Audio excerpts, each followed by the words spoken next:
사랑이란 세상에서 가장 아름다운 단어입니다. 그런데 이 사랑에 대해서 가장 합당하게 정의를 내린 사람이 있다면 그 사람은 바로 사도 바울입니다. 물론 모든 사람들이 사랑이 무엇이냐에 대해서 정의를 내렸지만 사도 바울은 하나님의 말씀을 통하여 사랑이 무엇인지에 대해서 우리에게 알려주고 있습니다. 그 내용이 어디에 나옵니까? 바로 고린도전서 13장 4절에서 7절에 나옵니다. 사랑은 오래 참고 사랑은 온유하며 시기하지 아니하며 사랑은 자랑하지 아니하며 교만하지 아니하며 무리 행하지 아니하며 자기의 유익을 구하지 아니하며 성내지 아니하며 악한 것을 생각지 아니하며 불의를 기뻐하지 아니하며 진리와 함께 기뻐하고 모든 것을 참으며 모든 것을 믿으며 모든 것을 바라며 모든 것을 견디느니라. 이것이 바로 사랑입니다.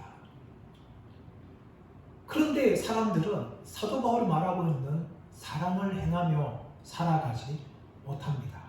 왜냐하면 인간은 근본적으로 이기적이기 때문입니다. 자기 중심으로 살기 때문입니다. 또한 말세에는 사랑이 식어간다라고 성경이 말씀하고 있습니다.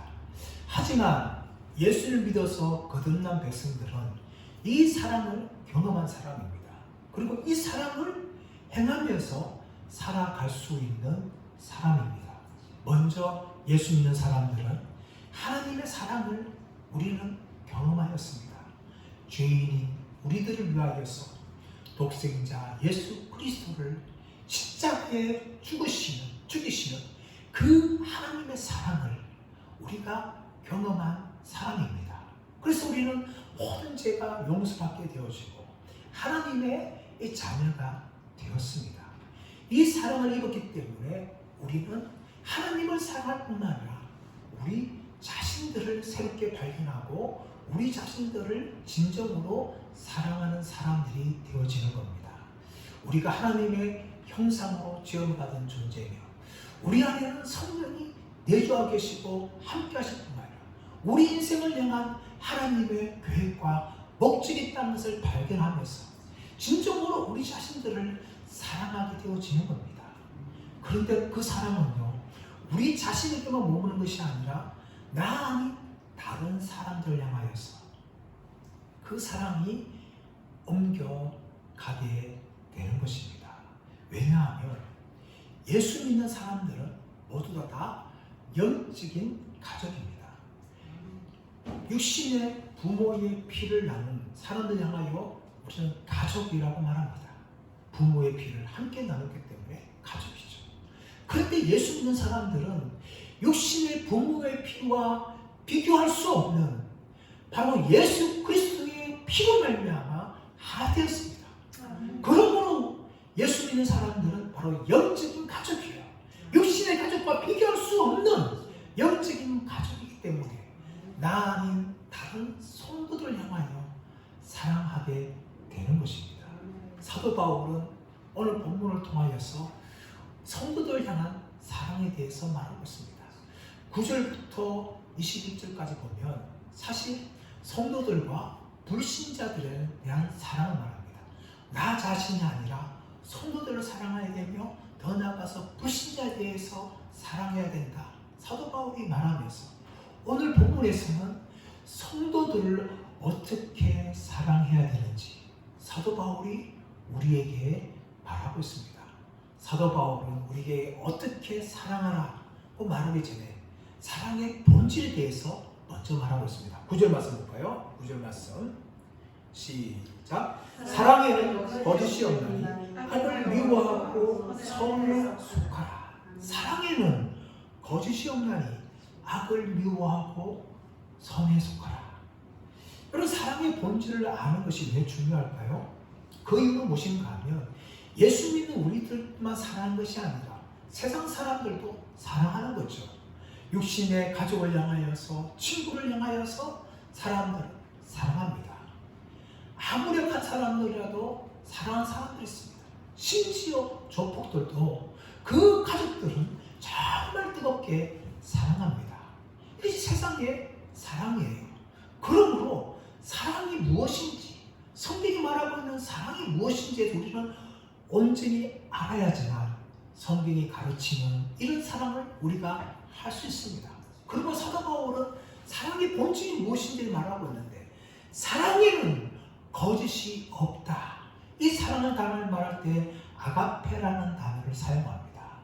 사랑에는 거짓이 없다. 사랑에는 거짓이 없다. 그리고 사랑은 악을 미워하며 선에 속한 것이다. 사도 바울은 사랑의 본질에 대해서 두 가지를 말하고 있죠. 하나는 무엇인가 하면 사랑은 거짓이 없는 순수한 것이다. 또 하나는 사랑은 차별이 있고 그 차별이 무엇인가 하면 악을 미워하고 선에 속하는 것이다.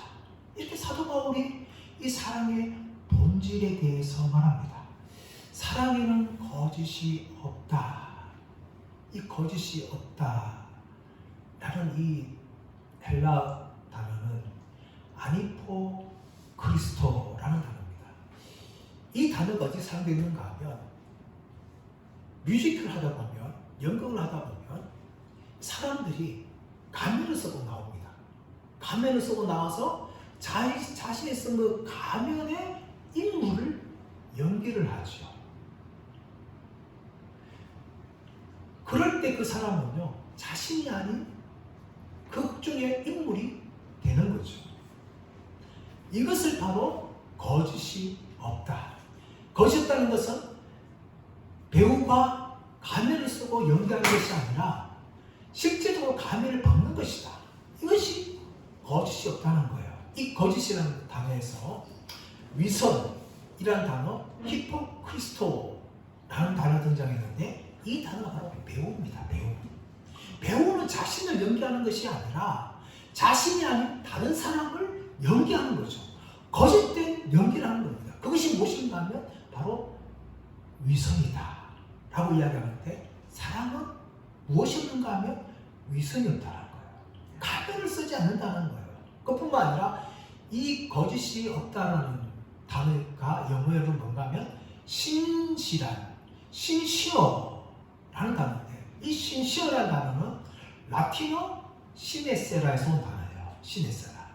시네세라는 뭔가 하면 밀랍을 바르지 않은 이런 의미입니다. 시네는 없다, 세라는 밀랍. 토기가 있어요. 토기가 있는데 이 토기가 가만히 보면 미세한 금이에요. 미세한 금. 그럼 토기는 어떻게 합니까? 그 토기를 내다 팔기 위해서는 밀랍을 바릅니다. 그래서 토기가 멀쩡하게 정상적인 그수로 많은 비싼 값을 받고 시장에다 파는 거죠. 그것은 뭡니까? 거짓이에요. 거짓. 속임수입니다. 사랑에는 거짓이 없다는 것은 위선이 없는 것이고 남을 속이지 않는 겁니다. 그것이 바로 사랑이라는 거예요. 더 나아가서 사랑의 본질은 뭡니까? 악을 미워하고 선에 속하는 것이다. 여러분, 우리 흔히 생각하면 사랑은 모든 것을 품어야 된다. 죄도 사랑하고 악을 사랑하고 다 품을 수 있는 게 사랑이 아니냐, 그렇게 말하는 사람들이 있어요. 근데 그 사람들은요, 사랑이 무엇인지에 대해서 모르는 사람들이에요. 사도 바울은 사랑은 악을 미워하는 것이다 라고 이야기합니다. 하나님 보십시오. 요한일서 4장 8절에서는 하나님은 사랑이시라. 그 하나님께서 사랑이라고 정의했어요. 근데 그 사랑의 하나님이 무엇을 미워했어요? 악을 미워했어요. 죄를 미워했어요. 그래서 죄인들 향하여 하나님께서 심판하시고 공의를 드러내셨습니다. 사랑이신 하나님께서 죄에 대해서 분노하셨어요. 그리고 그 분노가 어디에서 절제 나타났습니까? 바로 예수님을 십자가에 죽이시는 것으로 나타났습니다. 하나님이 얼마나 죄를 싫어하셨다면 그 죄를 향하여 분노하셨죠. 진노하셨습니다.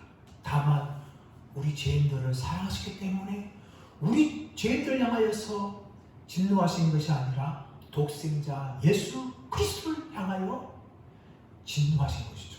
왜 그렇습니까? 예수 그리스도께서 우리의 죄를 짊어지셨기 때문에 그 죄를 향하여 하나님이 진노하신 거예요. 이것이 바로 사랑입니다. 사랑은요 무조건 악을 품는 것이 아니에요, 여러분. 악을 미워하는 겁니다. 공의를 드러내는 게 사랑이에요.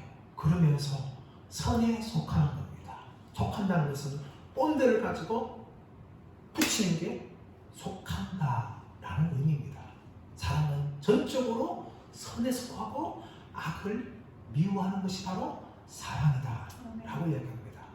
오늘날 우리 사회를 보면 사랑한다 하면서 악을 행하는 사람들이 정말 많습니다. 예를 들어서 데이트 폭력, 데이트 살인. 왜 일어나는 겁니까? 말로는 사랑한다 합니다. 사랑한다 하는데 그 상대방 여자가 이제 그만 만나자, 우리 헤어지자 라고 말하면 사랑한다 하면서 그 여자를 향하여서 폭력을 행하고 심지어 살인까지 저지르는 그런 추악하고 악한 모습을 보여주는 거죠. 그것이 사랑이 아니라는 겁니다. 사랑은 선에 속하는 것이지 악을 행하는 것이 아니라는 거예요. 부모들 중에서 그런 부모들이 있습니다. 경제적으로나 여러 가지 형편 때문에 부모들이 자신들의 극단적 선택을 하는데 문제가 뭔가 하면 자신만 죽으면 되는데 남편은 아내도 죽이고 자기들 함께 죽이는 거예요. 또 부모가 서로 그걸 결단하고 죽을 때 함께 자기들 죽입니다. 왜 그렇습니까? 자녀를 사랑한다 하면서, 아내를 사랑한다 하면서 마치 그 사랑한다 하면서 그들의 생명을 자신의 소유물로 착각하는 것이죠. 아닙니다, 여러분. 그것은 사랑이 아니에요. 사랑은 악을 미워하는 것이고 선을 행하는 것이지, 자기 마음대로 다른 사람의 생명을 취하는 것은 결코 선을 행하는 것이 아닙니다. 그것은 잘못된 사랑입니다. 그것은 진정한 사랑이 아니라는 거죠. 사도 바울은 사랑은 무엇이라고 말하고 있습니까? 사랑은 거짓이 없는 것이다. 사랑은 위선적이지 않은 것이고 속이지 않는 것이다. 그리고 사랑은 악을 미워하고 선에 속하는 것이다. 그것이 바로 사랑이라는 것을 사도 바울이 사랑의 본질에 대해서 우리에게 알려주고 있습니다. 그리고 더 나아가서 사도 바울은 이런 사랑의 본질을 가지고 우리가 어떻게 사랑해야 되는지에 대해서 구체적으로 말하고 있습니다. 10절 말씀 볼까요? 10절 말씀 시작. 형제를 사랑하여 서로 우애하고 존경하기를 서로 먼저 하라 라고 이야기합니다. 형제를 사랑하라. 여러분, 헬라어 단어로 사랑이라는 단어는 크게 네 가지가 있죠. 하나는 하나님의 사랑이 아가페가 있습니다. 그리고 부모의 사랑이, 친구들의 사랑이 필레오, 그리고 형제들의 사랑이 스트로게, 그리고 더 나아가서 성적인 사랑이 에로스가 있습니다. 성경에는 에로스만 빠지고 나머지 세 가지의 단어가 이렇게 등장하는 겁니다. 오늘 말씀 보시면 형제를 사랑하다, 이 필라델피아라는 겁니다. 필로스라는 형제, 델피아라는 사랑, 필로스라는 사랑과 델피아라는 형제라는 단어가 합쳐서 필라델피아, 형제 사랑이 있습니다. 그리고 서로 우애하다, 이것은 필로스 스토로고스라는 단어에 부모의 자녀에 대한 사랑, 스토로게, 그것을 서로 우애하라, 이 단어에 사도 바울이 말하고 있습니다. 사도 바울은 필라델피아, 필로스 스토로고스라는 이 혈육에 관한 사랑을 이야기하면서 이 단어를 가지고 와서 영적인 가족들을 향하여 우리가 형제를 사랑하듯이, 부모가 자녀를 사랑하듯이 그렇게 사랑해야 된다 라고 사도 바울이 말하고 있습니다. 더 나아가서는 존경하기를 서로 먼저 하라. 이것은 문자로 번역하면 존경에 대해서 서로가 서로의 길을 인도하라 라는 의미를 가지고 있는 문장입니다. 존경하기를 서로 먼저 하라. 사실 이것이 근본적으로 죄인 우리들은 쉽지 않아요. 왜냐하면 우리는 항상 우리 자신들을 높게 여기고 다른 사람들을 낮추는 것이죠. 근데 빌립보서 2장 3절 무슨 말합니까? 존경하기를 서로 먼저 하라면서 남을 자기보다 낮게 여기라 라고 말합니다. 남을 나보다 낮게 여기라. 그때 우리가 어떻게 합니까? 낮게 여기는 것이 아니라 낮게 여기죠. 이것이 우리 인간들의 모습입니다.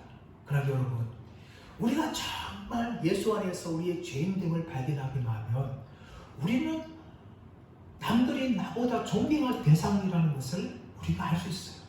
흔히 세상에서 사람 세 사람만 모이면 그 안에 선생이 있다, 배울 사람이 있다 라고 이야기하고 있지 않습니까?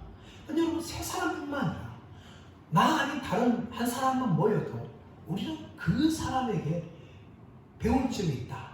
그래서 그 사람을 존경할 수가 있어요. 우리가 낮아지기만 하면, 우리가 예수 안에서 죄인들이라는 것을 기억하기만 하면 얼마든지 다른 사람을 존경할 수 있어요. 자, 두 사람이 모입니다. 나 아닌 다른 사람이 모여요. 자, 두 사람이 있어요. 근데 그 사람이 나보다 무엇인가 나은 점이 있다면 우리는 그 사람에게 배울 점을 발견할 수가 있고 그 사람이 나보다 존경할 수 있어요. 그런데 그 사람이 나보다 못해요. 나보다 아주 열등합니다. 그렇다면 여러분, 그 사람이 잘못한 걸 보면서 우리는 저렇게 살면 안 되겠다 라고 생각하면서 그 사람에게도 배울 점을 발견할 수가 있는 거예요. 어떻게 그 일이 가능할까요? 내가 죄인이라는 것을 발견하게 되어지면, 예수 안에서 죄인을 발견하게 되어지면 우리는 얼마든지 다른 형제를 존경하기를 먼저 할 수가 있는 겁니다. 그러나 우리가 때론 교만하기 때문에 다른 사람을 나보다 낮게 여기지 못하고 낮게 여기는 그런 죄를 범하며 살아갈 때가 있습니다. 두 번째 11절 말씀 볼까요? 시작. 부지런하여 게으르지 말고 열심을 품고 주를 섬기라 라고 이야기합니다. 우리가 남을 사랑하는데, 형제를 사랑하는데 부지런하여 게으르지 말라라고 이야기합니다. 그런 성경은 게으름을 죄라고 이야기합니다. 여러분, 게으름은 본성이 아니에요. 죄입니다. 죄. 잠언서 26장 15절 말씀 보시면 게으른 자는 그 손을 그릇에 넣고도 올리기를, 입에 넣기를 싫어한다. 그렇게 이야기합니다. 또 잠언서 6장 6절에서는 게으른 자여 계명에 가서 교훈을 배우라, 지혜를 배우라 라고 말씀하신 거죠. 예수님께서도 마태복음 25장에서 달란트 비유를 통해서 게으른 자를 책망합니다. 5달란트, 3달란트, 1달란트 줬는데 이 마지막 1달란트 한 사람 어떻게 합니까? 그것을 그냥 땅에 파묻어줘요. 그리고 주인이 온 다음에 주인이요, 당신에게 맡긴 것을 드립니다. 그 주인은 어떻게 합니까? 악하고 게으른 자야, 네가 나를 해치지 않기 위해서 모은 줄 알았다면 차라리 그 돈을 가지고 치려한 자들에게서 줘서 원금과 이자를 받게 해야 되지 않겠느냐 하면서 그 사람을 책망하고 그 사람이 가진 1달란트를 10달란트 가진 사람에게 주라 이야기하고 그 게으른 자를 밖으로 쫓아내버리라. 어두운 데서 슬피 이를 갈미 있으리라. 그렇게 성경이 말하고 있습니다. 여러분, 우리가 다른 사람들 사랑하는 데 있어서 어떻게 사랑해야 될까요?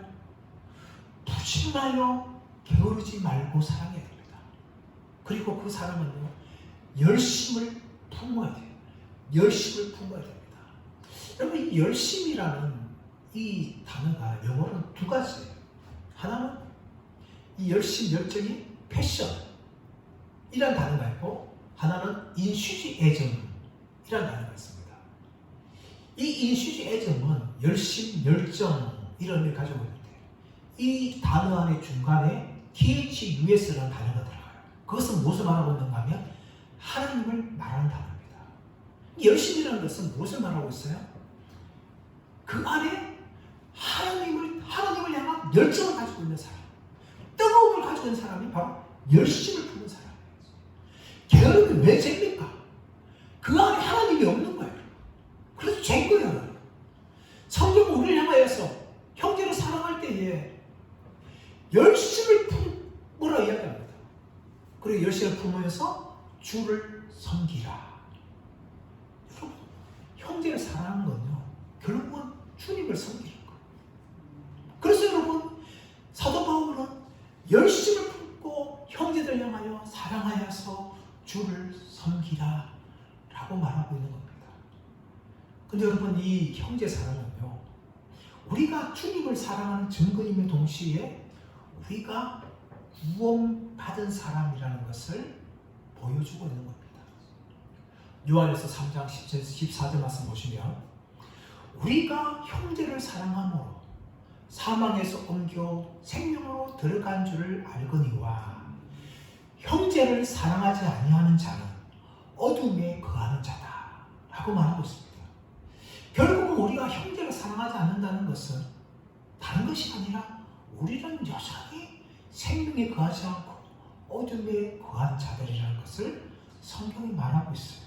그래서 성경은 예수 믿고 거듭난 사람들을 향하여서 부진하여 게으르지 말고 열심을 품고 주를 섬기라, 그렇게 형제 사랑에 대해서 권면하고 있는 것입니다. 세 번째, 우리 12절 말씀 볼까요? 시작. 소망 중에 즐거워하며 환난 중에 참으며 기도에 항상 힘쓰며. 형제 사랑은 무엇이 있어야 되는가 하면 소망이 있어야 돼요. 소망 중에 즐거워해야 됩니다. 여러분, 형제 사랑은 때로는 정말 소망이 필요해요. 왜냐하면 우리가 아무리 형제를 사랑한다 하더라도 그 형제가 나를 사랑하지 않을 수 있고 나에 대한 마음이 없을 수 있어요. 그래서 우리는 형제 사랑할 때에 소망 중에 즐거워야 됩니다. 이렇게 된 분이 누굽니까? 바로 예수님입니다. 요한복음 13장 1절 말씀 보시면 예수님이 제 아들을 사랑하시되 끝까지 사랑하시니라 라고 이야기합니다. 예수님 왜 끝까지 사랑하셨어요? 지금 그 제 아들은요, 이제 조금만 있으면 예수님을 버릴 거예요. 예수님 버리고 도망갑니다. 또 베드로는 예수님을 3번이나 그렇게 부인할 겁니다. 예수님 다 알고 계셨어요. 그런데 예수님께서는 그 제 아들을 사랑하시되 끝까지 사랑하셨다 라고 이야기합니다. 왜 이렇게 예수님께서 그 제 아들을, 예수님을 버리고 예수님을 3번이나 부인할 그 제 아들을 이렇게 사랑하셨습니까? 그것은 바로 예수님 안에 소망이 있었어요. 비록 지금은 제 아들이 예수님을 버리고 베드로는 예수님을 3번이나 부인한다 할지라도 그들이 변화되어져서 예수님을 위해서 복음을 전하고 죽기까지 충성한 자들이 될 것을 아셨기 때문에 예수님은 낙심하지 않고 끝까지 소망 중에 즐거워하면서 그들을 사랑했다는 것입니다. 사랑 여러분, 이런 사랑이 우리에게 있기를 축복합니다. 우리의 가족들 향하여서, 믿지 않는 가족들 향하여서 우리는 소망을 품고 그들을 사랑하기를 원합니다. 또한 형제들을 향하여서, 예수 믿는 사람들을 향하여서 소망을 품고 우리가 사랑하기를 원합니다. 이 소망을 품은 사랑은요, 환난 중에 참는 사랑입니다. 여러분, 우리가 아무리 사랑해도 그 상대편이 나를 미워할 수 있어요. 그때 무엇이 필요합니까? 참음이 필요합니다. 참음이 필요해요. 이 참음이 없으면 우리는 사랑할 수가 없는 겁니다. 핍박받을 때에, 미움받을 때에 우리에게는 참음이 있어야 돼요. 그럴 때에 소망 중에 즐거워할 수가 있는 겁니다. 사도 바울 보십시오. 사도 바울이 로마서 9장, 10장, 11절 말씀에서 유대인들에 대한 구원에 대한 소망을 이야기했습니다. 근데 여러분, 그것이 사도 바울이 쉬웠습니까? 아니었습니다. 사도 바울은 복음을 전하기 위해서 항상 찾아가는 것이 바로 유대인의 회당이었어요. 근데 그 회당에서 복음을 전도할 때마다 유대인으로부터 미움받게 되어지고 박해를 받았고 심지어 돌을 맞았고 심지어는 죽는 위기에 몇 번이나 처했습니다. 이런 사도 바울은 그래도 불구하고 환난 중에 참으면서 유대인들이 구원받기를 간절히 바라고 유대인들의 구원을 위해서 기도했던 것입니다. 그것이 바로 환난 중에 참는 사도 바울의 사랑이었습니다. 그 사도 바울은 바로 기도에 항상 힘썼다고 이야기합니다. 유대인들의 구원을 위해서 그는 낙심하지 않고 기도에 힘쓰는데, 이 기도에 항상 힘썼다는 것은 기도를 계속했다라는 말입니다. 여러분, 사랑이 식으면 기도가 식습니다. 그러나 사랑이 계속되어지면 기도는 끊이지 않죠. 육신의 부모를 보십시오. 그 자녀를 위해서 사랑하는 믿음의 사람들은 끊임없이 기도합니다. 그 자녀들을 향하여서 자신의 목숨이 끊어질 그 순간까지, 천국 가는 그 순간까지 자녀들을 향하여 사랑했기 때문에 기도하는 것이죠. 우리가 하나님을 사랑할 때도 마찬가지입니다. 우리가 하나님을 사랑하면 여러분 기도가 끊이지 않습니다. 그러나 하나님의 사랑에 대한 식으면 기도가 약해지고 기도가 끊어집니다. 우리가 얼마나 하나님을 사랑하느냐를 어떻게 알 수 있는가 하면 우리가 얼마나 기도 시간을 즐거워하며 기도를 통해서 하나님 만나기를 사모하는지를 점검하면 되는 겁니다. 우리가 하나님을 사랑하면 사랑할수록 기도를 항상 하게 되어 있어요. 마찬가지로 우리가 형제를 사랑하면 사랑할수록 그 형제들을 향하여서 중보 기도를 쉬지 않고 하게 되는 것입니다.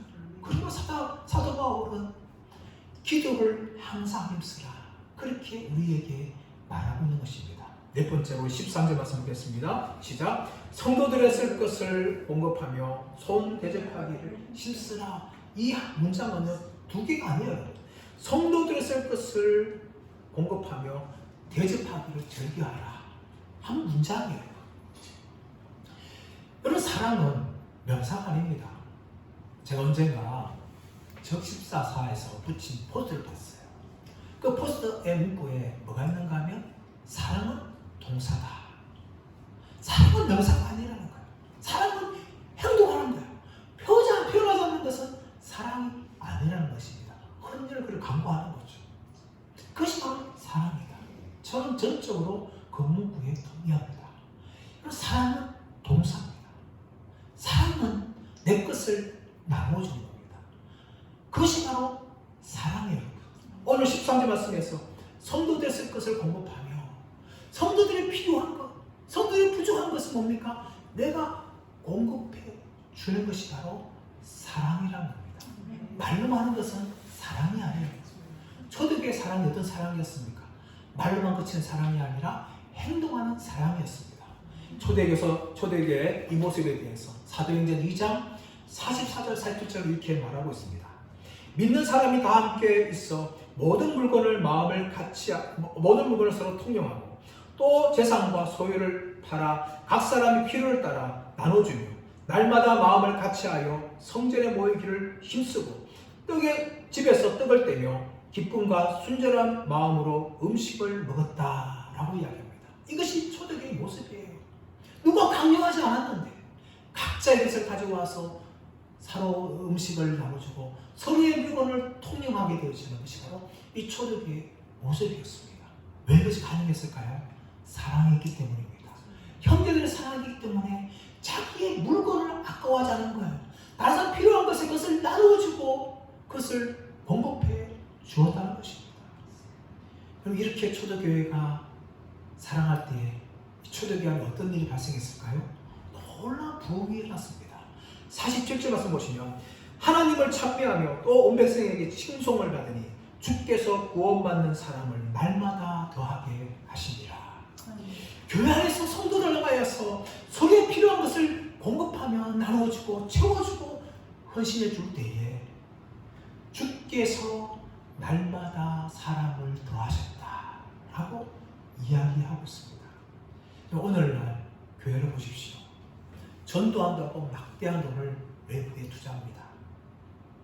전도 축제를 하면서 유명 강사를 추천하고 사람들을 통해서 또 안 믿는 사람들에게 전도지를 나눠주고 전도 선물을 줍니다. 물론 그것은 전도의 한 방법일 수 있어요. 그러나 그것은 성경적인 전도 방법이 아닙니다. 성경의 전도 방법은 뭡니까? 바로 복음을 전하는 겁니다.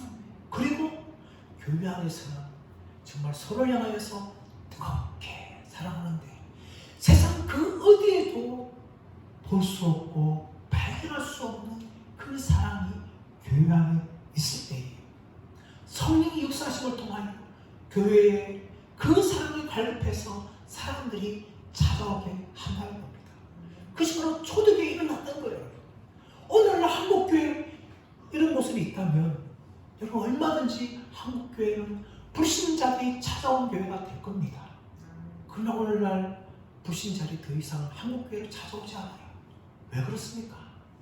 한국교회 안에 사랑이 없는 거예요. 성경이 말하고 있는 이런 사랑이 없는 거예요.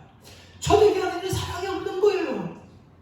오히려 이기적이고 성공을 바라는 기복주의만 교회 안에 가득한 겁니다. 그것은 세상에 되는 거예요. 또 세상에서도 교인들 이상이나 그들은 서로 사랑합니다. 그런데 그 세상을 능가하는 사랑이 교회 안에 없기 때문에 세상 사람들은 교회에 찾아올 이유가 없는 겁니다. 그러므로 우리가 정말 주님이 원하시는 부흥을 경험하기 위해서는 무엇이 필요합니까? 세상에서 볼 수 없고 세상에 찾을 수 없는 그 사랑이 교회 안에 있으면 됩니다. 그러면 그 교회에 대한 소문이 믿지 않는 사람들에게 흘러가요. 그러다 보면 자동적으로 그들이 복음에 대해서 문을 열게 되어지고 교회 안으로 찾아오는 그런 역사들이 일어날 것입니다. 우리가 하지 않아도 성령께서 하시는 거예요. 여러분, 오늘날 우리가 정말 우리 안에 이 사람의 회복을 위해서 우리는 기도해야 됩니다.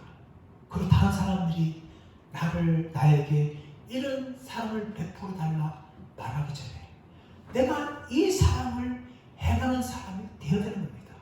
내가 먼저 행할 때에 그 사랑이 전염되어지고 그 사랑이 교회 안에 가득하게 되어지고 또 사랑이 흘러넘쳐서 믿지 않는 사람들이 그 사랑을 받기 위해서 찾아온다는 것이죠. 사도 바울은 이 로마서를 쓰고 있는데 이 로마서를 쓰는 후에 얼마 지나지 않으면 로마 교회를 향한 대대적인 핍박이 일어나게 되어집니다. 네로 황제는 로마 대화제의 책임을 기독교에 돌려서 본격적인 핍박을 하게 되어집니다. 이렇게 여러분 교회를 향하여서 핍박했는 이 로마인들이 무너지고 기독교가 되어집니다. 어떻게 이런 일이 가능했을까요? 교회 안에 돈이 많아서 그럴까요? 교회 안에 유명한 사람이 많아서 그럴까요? 아니었습니다. 초대교회의 성도들 대부분은 다 가난했고 여인이었고 노예들이었습니다. 근데 어떻게 그 강력한 로마 제국이 예수님 앞에 무릎 꿇는 역사가 일어났습니까?